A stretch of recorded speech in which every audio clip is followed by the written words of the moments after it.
Salvate Pak Johan. Ya, ya, salve, salve Romo, Romo Cafe. Ah, Salve, saya mau, salve. saya mau bertanya.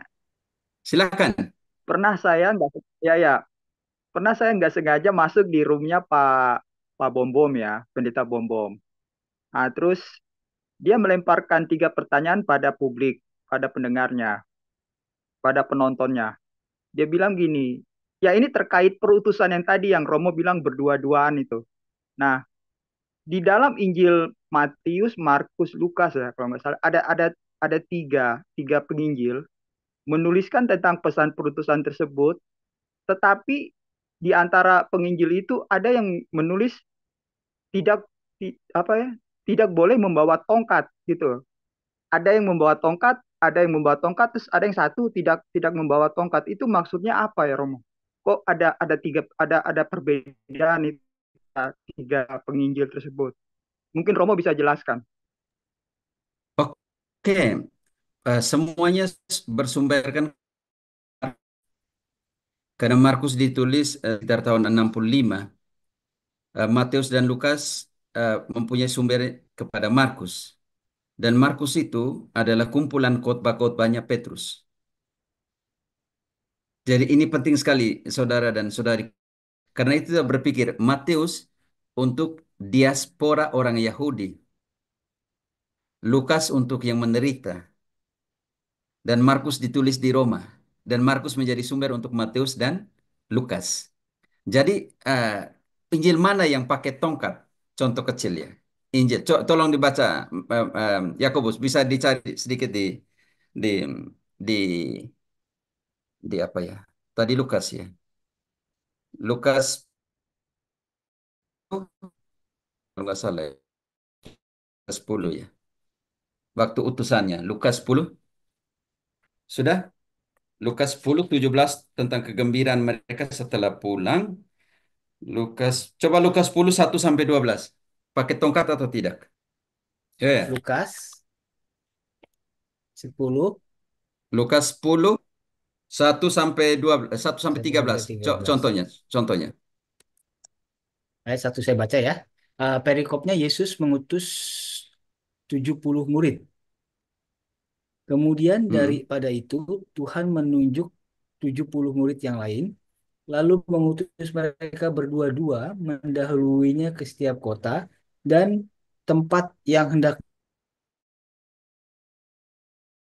Tuayan memang banyak, tetapi pekerja sedikit. Kenapa itu? Karena itu, mintalah kepada Tuhan yang mempunyai tuayan, supaya ia mengirimkan pekerja-pekerja untuk tuayan itu. Pergilah, sesungguhnya aku mengutus kamu seperti anak domba di tengah-tengah serigala. Janganlah membawa pundi-pundi atau bekal atau kasut, dan janganlah membawa salam dan janganlah memberi salam kepada siapapun selama dalam perjalanan. Kalau kamu mau masuk suatu sejahtera bagi. Dan jikalau di situ ada orang yang layak menerima damai sejahtera, maka salamu itu akan Oke, tinggal di di atasnya. sini Lukas, Tetapi Yakobus. Di sini teman-teman Lukas eh, ada tongkat atau tidak ada tongkat? Ada Romo. Tidak ada, sorry. Jangan membawa tongkat. Kalau Lukas Lukas tidak ada tongkat. Yang ada tongkat itu siapa? Ayo. Lukas. Markus ya Romo. Hmm? Markus yang ada tongkat. Silakan Markus 6, 8, 12. Matius 10 juga Romo. Ya, nanti kita analisa. Sekarang Markus dulu. Lukas sudah tidak ada tadi ya. Iya. Sekarang Markus dengan Matius. Oke. Markus. Markus 6 ayat 8. Pada mereka supaya jangan membawa apa-apa dalam perjalanan mereka kecuali tongkat, roti pun jangan, bekal pun jangan, uang dalam ikat pinggang pun jangan. Boleh memakai alas kaki, tetapi jangan memakai dua baju. Silakan Romo. Oke. Markus ada tongkat atau tidak ada tongkat? Ada. Ada tongkat Romo. Oke. Matius 5:15. Matius 10.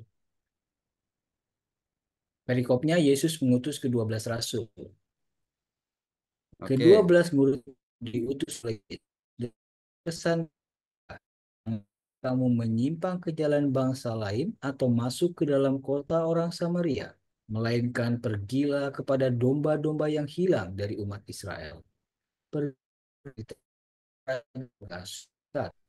sembuhkanlah orang sakit, bangkitkanlah orang mati, tahirkanlah orang kusta, usirlah setan-setan. Kamu telah memperolehnya dengan cuma-cuma, berikan pula cuma.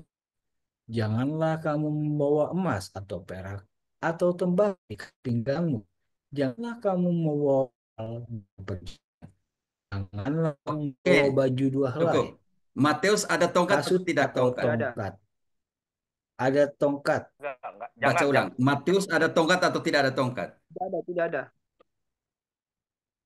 Yang ada tongkat hanya Markus. Markus. Markus adalah kumpulan khotbahnya siapa? Yang berotoritas. Petrus. Petrus. Tongkat, baston adalah lambang otoritas. Makanya setiap uskup punya Ah, baston, punya tongkat.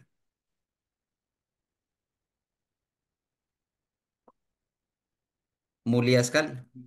Paham, paham, Romo, paham. Kenapa Lukas dan Markus tidak punya tongkat? Otoritas ada di Markus dan Markus adalah kumpulan khotbahnya siapa? Petrus. Petrus. Dan tongkat atau baston adalah apa di sana? Hanya Markus yang pakai tongkat. Ayo analisa itu. Kenapa? Pemimpin, pemimpin, gembala. Coba gembala, gembalakanlah domba-dombaku. lihat, lihat Lukas 10, Lukas 10 1. Bandingkan situ, Yakobus. Mari kita sama-sama. Lukas 10 berapa tadi ya? 6 ya? Bukan. Lukas 10 ayat 4.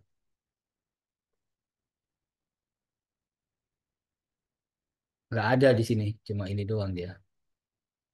Saya coba dari 3, dari 2 ya.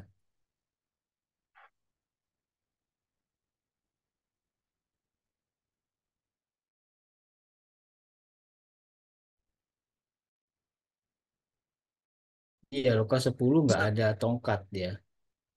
Lukas 10 ayat 7 sampai 8.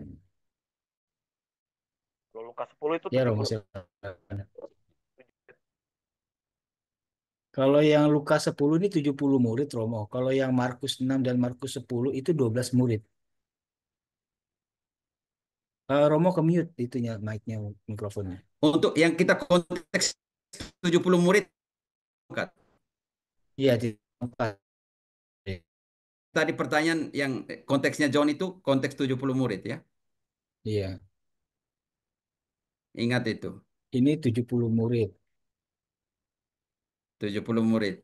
Kalau yang ini 12 murid. Yang 12 murid Iya. tongkat. Karena ingat bahwa suksesi apostolik kan. Kalau yang Matius jangan bawa John, tongkat. masih ada Iya, pertanyaan? Kalau iya. yang Matius jangan bawa tongkat, Romo. Tapi kalau yang Markus disuruh bawa tongkat. Iya, karena jangan bawa tongkat. Markus bawa tongkat karena apa? Karena otoritas. Karena Petrus, kumpulan khotbah Petrus. Karena dari Roma kan ditulis. Ayo teman-teman. Larangan. Ke Matius dia larang jangan bawa tongkat ya. Jangan, makanya jangan tinggalkan iman Katolik tuh. Hal-hal kecil seperti ini dari tongkat saja kita bisa tetap berada di kekatolikan. Lukas tidak bawa tongkat. Matius 12 rasul ya. Matius tuh 12 rasul ya, saudara-saudariku. Matius 12 rasul, Romo, benar. Ya, Matius 12 rasul, tongnya otoritas utamanya ada di situ. Karena itu ketika kisah 15:7, sejak awal mula Allah memilih saya dari antara kalian. Mm-mm. Dan satu pun tidak protes di situ. Sandingkan otoritasnya. Kisah Kisah 15:7 ya. 15, sejak awal mula Allah memilih di Hai ini antara saudara-saudaraku, para ya, di kamu antara para tahu rasul. bahwa telah sudah semula Allah memilih aku dari antara kamu Selesai sampai di supaya situ. dengan Itu ya itu otoritasnya ada di antara antara Petrus. oke Petrus. Jadi kalau kita analisa dari tongkat saja, Matius larangan bawa tongkat ya. Karena itu ya. Mm. Jadi hati-hati di situ kan nanti jadi orang Israel lagi semua nanti para rasul tuh. Kenapa hanya Markus yang suruh bawa tongkat? Karena Markus murid Kenapa? murid dari Petrus, Romo. Ya. Lima yang bawa semua yang Betul. lain kecuali tongkat. Tidak boleh bawa yang lain, bawa tongkat. Bawa otoritas yang saya kasih kepada kalian. Bahwa sejak awal mula Allah memilih saya dari antara kalian. Tidak satu pun yang protes pada saat itu. John, Bombon dia tafsir bagaimana itu? Markus tuh Markus tuh kumpulan khotbahnya Petrus ya, otoritasnya Petrus. Seingat saya beliau beliau beliau juga tidak memberikan jawaban. Dia hanya lempar Dia pertanyaan takut tapi ya. nggak bisa menjawab. Lihat analisa di sini nih, analisa Bibli sama-sama di sini. Kenapa? Kenapa Markus suruh kecuali otoritas harus dibawa. Saya ini yang dipercayakan ya. Otoritas yang dibawa. Otoritasnya siapa? Petrus. Otoritasnya Tuhan ya, otoritasnya Tuhan. Harus dibawa tuh otoritasnya Tuhan. Tongkat itu makanya. Tongkat itu lambang otoritas. Ini penting. Ada bersama dengan dia dan otoritasnya ada di mana saudara-saudariku? Ada di Kisah 1 ayat 8.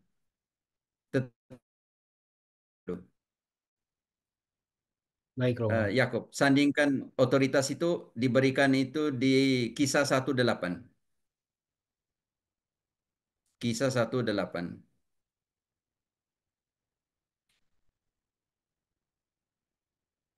Tetapi kamu akan menerima kuasa kalau Roh Kudus turun ke atas kamu, dan kamu akan menjadi saksiku di Yerusalem dan di seluruh Yudea dan Samaria sampai ke ujung bumi.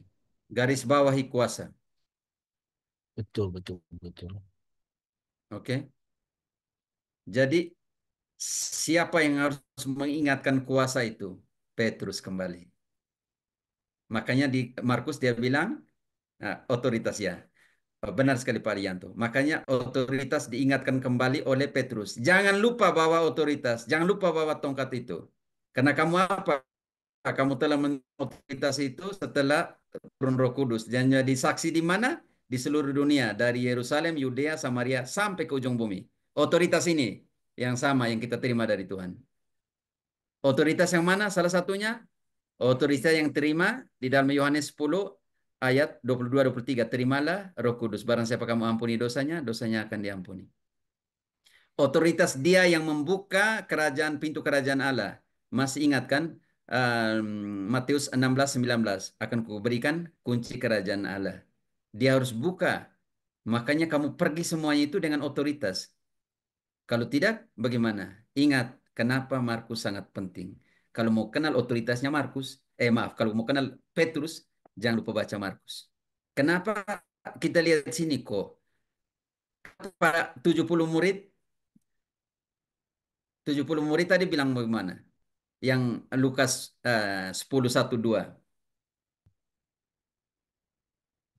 Kemudian daripada itu Tuhan menunjuk 70 murid yang lain. Bukan, bukan, Lukas 1 dari 1. Oh, Lukas 1, Romo. Oke. Ya, persyaratannya ada di bawah semua. Oke, yang tadi kita temukan persyaratan. Sudah, ya, kembali ke ayat 10 tadi ya. Ayat 10 ya. Ayat berapa? Ayat 3 tadi ya. Ayat berapa yang tadi? Pergilah aku mengutus di tengah. Ah, Ya ini Romo. Dari oke. ayat Jangan 7 memberi Romo. salam maaf semua. Kenapa? Itu Iya. 70 murid, bukan rasul. Rasulnya, yang dia utus rasul ada di Nah, Yesus dan Markus. Matius dia bilang bagaimana? Jangan membawa bekal jangan dan membawa perjalanan. Janganlah apapun kamu membawa termasuk baju tongkat atau jangan beli kasut dibawa. ataupun tongkat. Oke, karena itu untuk orang Yahudi ya. Hmm. Karena ini untuk 12 rasul. Kenapa tidak ada ini? Hmm. Berarti Bisa kan dimengerti, Yakob, teman-teman? kenapa Iya nggak bawa kan? tongkat? Karena sebagai uskup dia otoritasnya gitu Nah, Mo ya. ya, dia sudah apostolik kan uskup. Dia rasul, sudah ada otoritas yang diterima di dalam eh, kisah 1:8 tadi bahwa ketika Roh Kudus turun, kamu akan menerima otoritas itu. Kamu adalah otoritas itu sendiri. Karena itu ngomong seperti itu. Dan Markus, Justru, Petrus justru di Markus mengingatkan kembali, ditegaskan gitu ya jangan Mo. lupa itu. Otoritasnya itu dalam Ditegaskan kembali tongkat itu. Iya, iya. otoritas. Oke. Bisa dimengerti teman-teman? Oh, berarti Romo. Mantap, mantap Mo. Saya juga John, baru tahu. salam untuk Iya Bonbon juga. John Salam untuk Romo Bonbon. tafsirannya gini Romonya yang pernah saya dengar Iya. juga dari Romo apa ya. Jadi Oh, iya, iya. tafsirannya membawa tongkat karena tadi benar kata Romo karena menunjuk kepada uskup ke-12 uskup itu dan lanjutannya tongkat itu dilambangkan untuk orang Israel itu sebagai peziarah ya peziarah jadi penilik jadi uskup itu penilik jemaat itu kan penilik jemaat jadi dia harus membawa tongkat itu ya sebagai penilik jemaat dia membawa Keluarga, tongkat. kepala keluarga harus punya tongkat ya dalam tradisi Betul. Ya. Yahudi. Karena itu kalau kita masuk kepada kepada kriteria jadi uskup di Timotius 1 Timotius bab 3 ayat 1, selanjutnya itu kriteria jadi uskup itu artinya kepala keluarga ya. Maka kepala keluarga harus bawa itu. Dan ingat itu saudara-saudariku, jangan lupa itu ya. Gembala harus bawa apa? Tongkat. Tongkat Tongkat. besok Jadi bawa kalau tongkat. pendeta bilang nama gembala, berarti tidak ada tongkat, tidak ada otoritas. Makanya saya sudah selalu bilang, oke, respect kepada gembala, kasih kepala domba, dan tongkat kepada serigala. Kuasa. Peng, ini kuasa ini di gereja Katolik gitu. Jangan pakai kuasa di gereja lain. Oke, Wow, saya baru tahu itu, baru tahu. Thank you tadi Pak Johan yang nanya. Dan Romo, terima kasih pencerahannya. ya, harus sandingkan karena kita harus lihat karena pakai sinoptik ya kita kasih keluar semua sinoptik. Kenapa Markus, Petrus harus bilang kamu tidak usah bawa yang lain kecuali tongkat, otoritas yang kamu harus bawa. Dan Hmm. Matius katakan bahwa kamu harus bawa tongkat kan? Tidak tidak dikatakan kamu bawa tongkat karena 12 rasul ini punya otoritas yang sama. Jadi Markus mengingatkan kembali, jangan lupa bawa tongkat, jangan lupa bawa karena itu Petrus punya kumpulan khotbah pengajaran. Tapi Oke teman-teman, ini ada persyaratan ya. Ini nih, Romo benar pekerjaan. Orang yang menghendaki jabatan penilik uskup, menginginkan pekerjaan yang indah, jatah tata tata tata, kepala keluarga, dia harus menjaga keluarganya. Demikian pun dia harus menjaga. Oke, baca di ayat 5-nya. Ayat 5 Romo. Baik. Ya, jika seorang tidak Jikalau tahu seorang mengepalai tidak keluarganya. tahu mengepalai keluarganya sendiri, bagaimana ia dapat mengurus gereja Allah? Oke, Janganlah jadi ia seorang yang jadi baru di sini. bertobat. Oke, cukup di situ.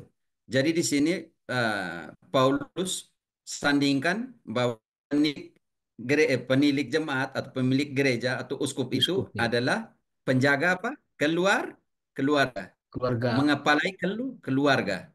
Ini penting sekali karena itu tugas utama dari uskup penilik jemaat itu adalah menjaga apa? keluarga, keluarga Allah. Menjaga keluarga. Sekarang kita harus tahu, Yakob, kita harus tahu keluarga di sini itu apa. 1 Timotius yang sama, 3 tetapi ayat 15-nya. Ayat 15 Romo ya. Oke. Ya, ke bawah. Kita harus tahu keluarga Allah itu apa. Karena keluarga ini, karena perbandingan, baca dulu ayat 5 tadi. Ya, Sebelum, oke. Jika seorang tidak tahu bagaimana, tidak tahu mengepalai keluarga, ingat, keluarganya, bagaimana dia akan mengepalai keluarga Allah. Oke, Timotius yang 3, tapi sekarang ayat 15-nya. Oke, sandingkan di sini. Jika aku terlambat, silakan baca. ya. Segede ini Romo ya.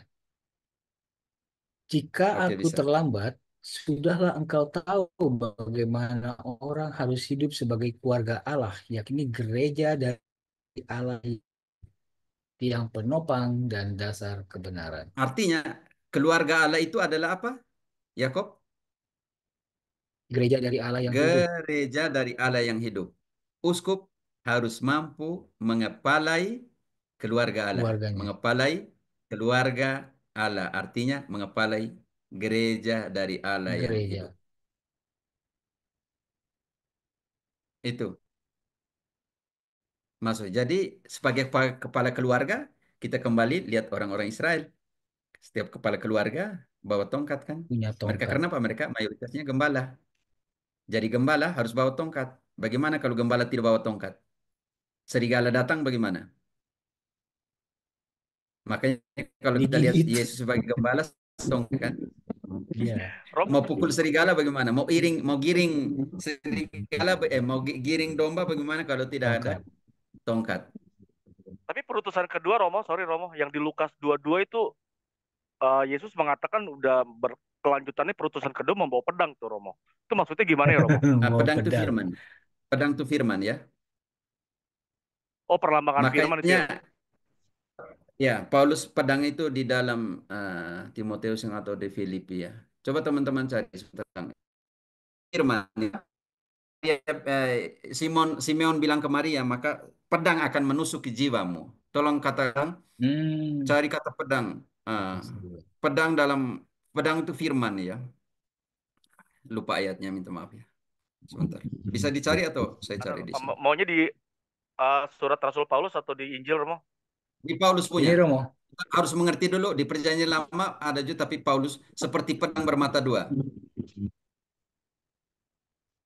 pedang bermata dua. Firman itu, Oh, itu. ini Mazmur. Ah, ini dia. Itu Ibrani Mazmur empat sebenarnya dua belas. Mazmur tetap ini sudah Efesus Ibrani itu. Efesus 6 Oh, Ibrani oh, dan Efesus ya. Ibrani dan Efesus Ibrani empat di dua perjanjian belas dan Efesus 6 ayat 7. ayat 17. Firman itu Ayat firman tujuh itu belas. dibandingkan dengan pedang. Makanya Simeon bilang Senjata perang ya. pedang akan menutup. Yep. Senjata-senjata perang. Oke.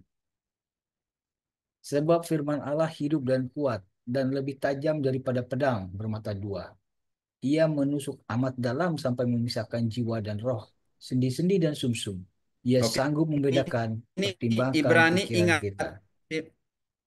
Nah, ingat Simeon, tunggu jangan dulu Efesus ke Ibrani, ingat bahwa ketika Maria Simeon bilang sebuah pedang akan Menusuk jiwaku. menusuki jiwamu. Ya, Baca kembali Ibrani.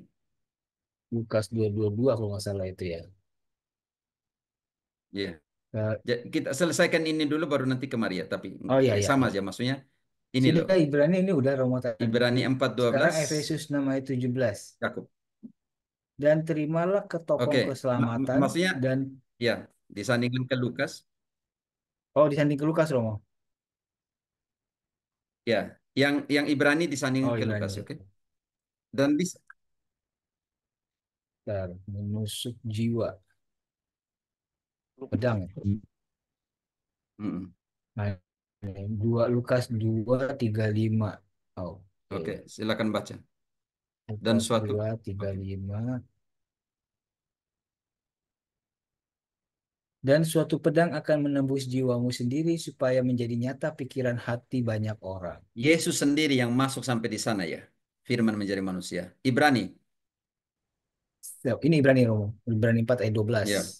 Sebab firman Allah hidup dan kuat. Sebab firman Allah hidup. Nah, firman Allah hidup dan kuat dan lebih tajam daripada pedang bermata dua. Ia menusuk amat dalam sampai memisahkan jiwa dan roh. Lukas 2 ayat 35. Dan Maria suatu punya pedang akan menembus jiwamu sendiri. supaya menjadi nyata pikiran hati manusia. Sabda Ya, tinggal di dalam Maria. Oke, saudara-saudariku yang firman, sabda menjadi manusia dan tinggal di antara kita. Di mana dia tinggal pertama? di dalam tubuh Maria. Ah, oke, makanya Paulus di dalam Efesus dia bilang bagaimana? Ya. Enam Dan tujuh belas. terimalah ketopong keselamatan dan pedang roh, yaitu firman Allah. Jadi pedang roh itu firman Allah, Rom. Oke, jadi begitulah. Deutro, ini maksudnya seperti itu. Bawa firman itu. Eh? Jangan bawa doktrin yang lain ya. Karena itu dalam Matius 28 ayat 20, ajarkanlah semua yang saya perintahkan. Perintahkan. Kenapa? Perintahkan. Kenapa? Karena Yahudi firman Allah dalam dalam Torah, di hukum Taurat itu hukum ya, hukum Taurat 600, hukum itu perintah Taurat 613 hukum itu harus dijalankan. Dan Yesus itu adalah firman itu sendiri. Dan Yesus itu adalah perintah itu sendiri. Karena itu kalau kita mau sandingkan ke Yohanes 2:11 selanjutnya dalam peristiwa di Kana, Maria hanya bilang begini, lakukanlah apa yang dia perintahkan, selesai. Karena dia sendiri perintah itu. Dia sendiri uh, uh, hukum itu. Jadi hukum harus dijalankan untuk menjalankan firman itu, menjalankan apa yang dia katakan. Jadi saya pikir ini penting. Deutero kembali ke Yakobus dan teman-teman.